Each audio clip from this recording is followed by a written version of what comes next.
Dear students, आज के हम इस लेक्चर में सीक्वेंस जो कि बीएससी पार्ट थर्ड का रियल एनालिसिस का टॉपिक है। सीक्वेंस में हम आज इसके कुछ क्वेश्चन करेंगे।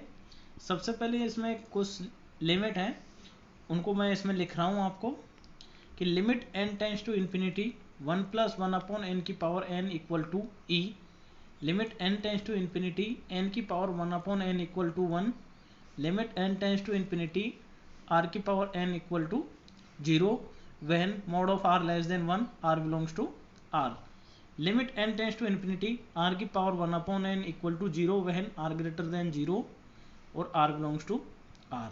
ये कुछ लिमिट्स हैं जिसका हम क्वेश्चन में यूज भी होगा इनका, तो हम इनका यूज करेंगे डायरेक्ट। कि monotonically increasing and convergent sequence का एक एग्जांपल है कि जो मोनोटोनिकली इंक्रीजिंग हो एंड कन्वर्जेंट हो, यानी अभिसारी सीक्वेंस हो, तो ये है हमारा n अपॉन n प्लस 1, यानी इंक्रीजिंग। अब दूसरा भी इसी में monotonically increasing and divergent n 1 2 3, जैसे इसको हम लिख सकते हैं कि 1 2 3, ये जैसे n इक्वल टू 1 पर 1 अपॉन 2, n इक्वल टू 1 पर 1 अपॉन 2 2 अपॉन 3, तो जैसे जाएंगे जिसके 1 अपॉन 2 की वैल्यू 0.5 है, 2 अपॉन 3 की वैल्यू 0.666 है, तो इससे वैल्यू इसकी बढ़ रही है, यानी इंक्रीजिंग है। तो ये increasing monotonically increasing and convergent sequence है।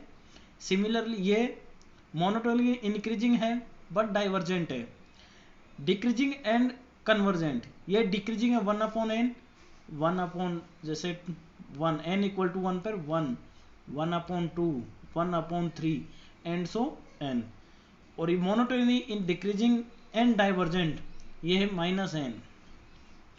अब हम एक क्वेश्चन करेंगे इसका कि prove that the sequence xn where xn equal to 2n - 7 upon 3n + 2 is monotonically increasing.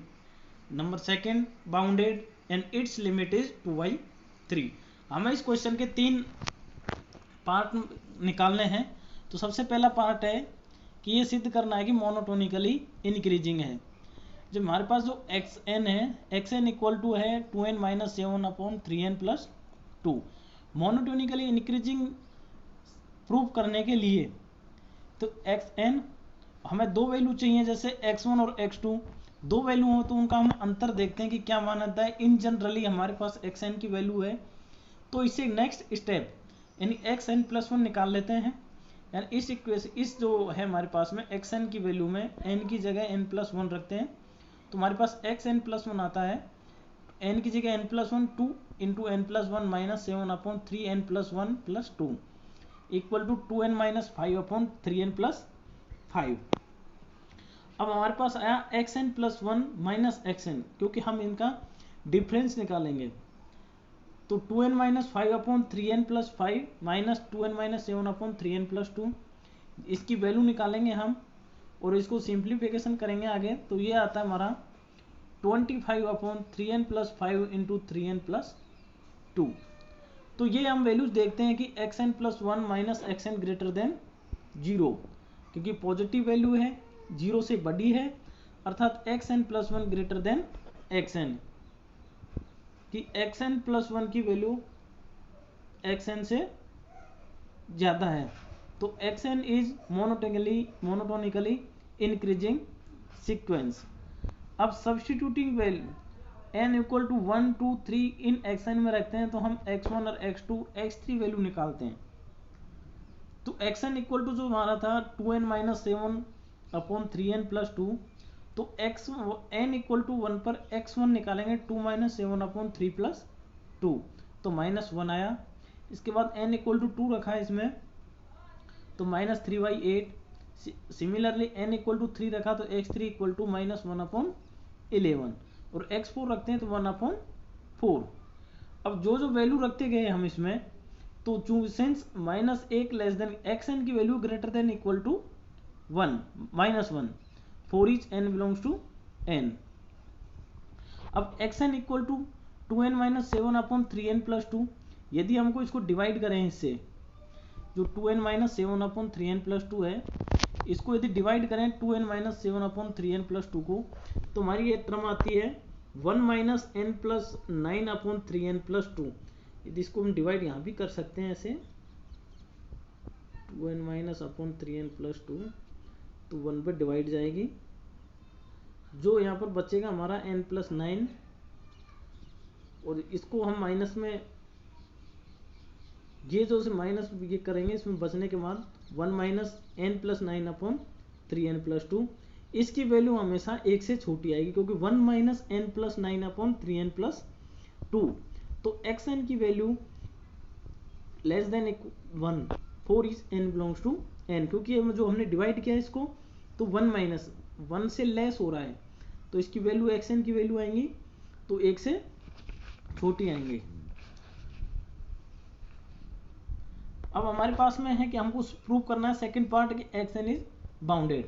तो हमने देखा था कि -1 ग्रेटर देन जो ये वैल्यू थी xn की, xn greater than equal to -1 and less than 1, अर्थात xn इज बाउंडेड, क्योंकि xn की वैल्यू जो थी हमने x1 और x2 x3 की वैल्यू निकाली थी -1 अपॉन, जैसे फर्स्ट निकाली थी इसमें हमने कि x1 की वैल्यू थी हमारे पास में -1, x2 की वैल्यू -3/8, जो हमने जनरली फिर देखा था कि xn की वैल्यू आ रही थी जो हमारे पास में -1 से इक्वल थी या उससे ग्रेटर देन थी, क्योंकि x1 की वैल्यू -1 थी, और जो लास्ट इन जनरली लास्ट जो xn निकाला वो उसकी वैल्यू हमारे पास 1 से छोटी आएगी हमेशा।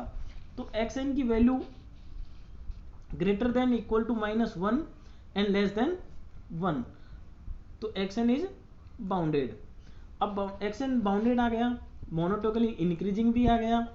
अब हम इसकी लिमिट निकालेंगे कि limit n tends to infinity xn equal to limit n tends to infinity 2n minus 7 upon 3n plus 2। अब जो ऊपर हमारा है 2n माइनस 7 और अपॉन 3n प्लस 2, हम n कॉमन लेंगे इसमें से, तो 2 माइनस 7 अपॉन n, और यहाँ भी नीचे अपॉन में कॉमन लिया n, 3 plus 2 upon n, n से n कट गया, कैंसिल हो गया, limit n tends to infinity 2 minus 7 upon n 3 plus 2 upon n। Limit n tends to infinity use करेंगे तो 2 माइनस 7 अपॉन इन्फिनिटी की वैल्यू 0, तो यानी 2 minus 0 upon 3 plus 0 equal to 2 upon 3। यहाँ हम डायरेक्ट लिमिट यूज नहीं कर सकते क्योंकि हमारा इन्फिनिटी अपॉन इन्फिनिटी रूप अनिवार्य रूप हो जाता, तो xn कन्वर्जेस टू 2/3। अब नेक्स्ट क्वेश्चन है कि लेट xn कोई सीक्वेंस है, x1 greater than 0, xn plus 1 equal to 1 upon 2, xn plus 2 upon xn, n belongs to n, n या नेचुरल नंबर है, so that n is a bounded monotonically sequence and find its limit. अब xn plus 1 है हमारे पास में जो 1 upon 2 xn plus 2 upon xn, x1 greater than 0, तो इसी इक्वेशन को हमने आगे लिखा तो xn square minus 2 xn plus 1 plus 2 equal to 0। अब ये कि इससे हम द्विघात समीकरण है, तो xn इक्वल टू जैसे इससे निकालते हैं ax square plus bx plus c, x बराबर होता है minus B square minus 4ac upon 2a। इस फॉर्मूले का यूज हम यहाँ कर रहे हैं, तो xn यहाँ माइनस है तो प्लस हो जाएगा 2xn प्लस 1 xn के लिए, बी स्क्वायर यानी 2 4 xn plus 1 square minus 4ac यानी 4 दूना 8 अपॉन 2a इक्वल टू हो गया xn plus 1 plus minus under root xn plus 1 square minus 2, तो xn इज रियल सिंस, तो xn plus square minus 2 greater than 0, जो xn की value जो real है, तो जो इसके अंदर वैल्यू है हमारे अंडर रूट की, तो ये ग्रेटर देन 0 होगी, तो xn प्लस 1 जो इससे हम निकालेंगे greater than root 2 xn plus 4 is n belongs to n, sequence is bounded below by root 2। अब ये से हम कह सकते हैं कि जो हमारा सीक्वेंस है xn is bounded below by root 2। Now if we take xn equal to xn plus under root xn plus 1 square minus 2, तो xn greater than xn plus 1। अब इससे हम कह सकते हैं कि xn जो है वैल्यू वो इससे बड़ी है, क्योंकि इसमें प्लस ऐड कर रहे हैं, ये ग्रेटर देन 0 है तो इसके बराबर हो रहा है। For each n belongs to n, x in monotonically decreasing bounded below by √2। अब ये मोनोटोनिकली डिक्रीजिंग क्यों हो रहा है, क्योंकि जो इसकी वैल्यू है xn+1 की वो इससे कम आ रही है, xn ग्रेटर देन है और xn+1 से छोटा है xn से। तो xn is convergent sequence. Limit n tends to infinity xn equal to l, so limit n tends to infinity xn+1 equal to l। जो हमारे पास सिंस ये दे रखा है xn+1 equal to 1/2 xn+2/xn। Limit n tends to infinity xn+1, जब हम इसमें limit use करेंगे equal to 1/2 limit n tends to infinity xn plus 2 limit n tends to infinity 1/xn। जो हमने लेट ली थी इसकी लिमिट l ली थी कि l equal to 1/2 l plus 2/l, तो 2l equal to l plus 2/l, तो l equal to, अब इसकी जो वैल्यू निकाल रहे थे l square equal to 2, l equal to √2, तो लिमिट xn आई हमारी √2। यही हमें इसमें निकालना था। हमारा नेक्स्ट क्वेश्चन है सीक्वेंस का ही कि prove that the sequence xn is convergent and जो इसकी लिमिट है 2 और 3 के इक्विवेलेंट है, या इसके जैसे limit xn greater than equal to 2 less than equal to 3, यानी 2 से बराबर या इससे बड़ी, या 3 के बराबर या 3 से छोटी है। तो xn इक्वल टू था, जो हमारा सीक्वेंस दे रखा है 1 + 1/(1 + 1/(2) एंड सो n + 1/n। तो सबसे पहले हम इसमें निकालते हैं xn+1 - xn। ये देखते हैं कि मोनोटोनिकली इंक्रीजिंग है या डिक्रीजिंग है। तो ये वैल्यू हमारे पास आई xn+1, तो इसमें एक step 1 + 1/(1) plus 1/2 plus dot dot dot and so on plus 1/n+1 minus xn की वैल्यू रख देंगे। तो ये हमारे पास में सारी वैल्यू कैंसिल हो जाएंगी, ओनली बचेगा 1/n+1। तो इसकी वैल्यू हम यह देखते हैं कि for each n belongs to n के लिए 0 से ग्रेटर देन है, अर्थात xn+1 ग्रेटर देन xn। तो xn इन जो सीक्वेंस xn है monotonically increasing. Now xn equal to 1 + 1/(1) plus 1/2 plus dot and so on plus 1/n। अब इक्वल टू 1/1 प्लस 1/1, 2 की जगह 1, क्योंकि फैक्टोरियल n होता है, जैसे 3 फैक्टोरियल रखते हैं 3 2 1, n फैक्टोरियल की जगह रखते हैं n × n-1 dot 3 2 1। Similarly 2 factorial की जगह 1 × 2, 3 की जगह 1 2 3, n फैक्टोरियल की जगह 1 2 3 डॉट इंटू n। अब जो ये वैल्यू आई ये हमने इसी का लिखा है, ये लेस देन 1 + 1 1/2 प्लस 1/2 स्क्वायर, ये वैल्यू इससे छोटी होगी। ये हमने इसलिए लिखी क्योंकि हम इसमें आगे जीपी यूज करेंगे गुणोत्तर श्रेणी। तो 1 जैसे 1/2 और 1/2 3, 1/12 की जगह 1/2 रखा, 1 2 3 की जगह 1/2 स्क्वायर। तो ये वैल्यू थी हमारे पास सर, ये थी 4।